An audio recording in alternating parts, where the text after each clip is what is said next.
In this video, I will be describing a simple method for creating real-time animations in Grasshopper for Rhino 7.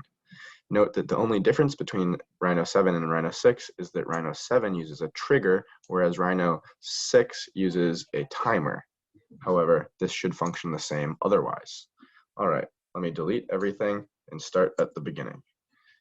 So if I place a record data device and plug in a value, any value, in this case 0, as well as a trigger, and the trigger can just be plugged straight into the side.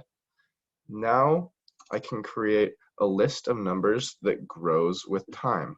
If I type / as the shorthand for a panel, now I can preview the output, and you'll see that if I press play, it records this data over and over.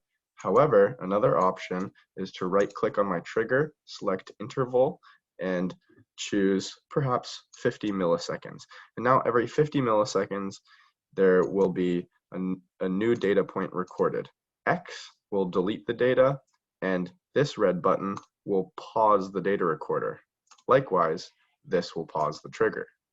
All right, so if I then plug in a list length node to the output of this data recorder, we can preview its output, and you see we've just created a number that changes in real time. And really, that is the only thing you need to make an animation using this method.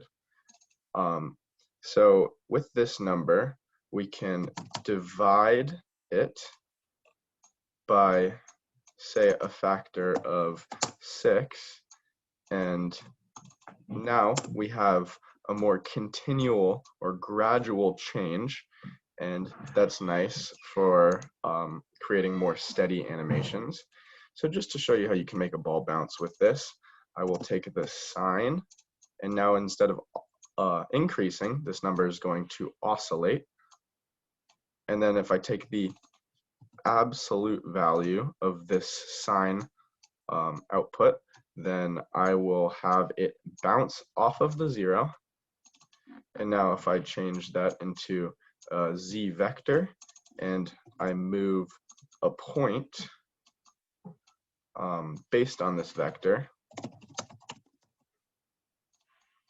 then this point will bounce. And all I have to do is hook up a sphere to this point, and now I've created a real-time animation. Thank you for watching. Please like and subscribe for more.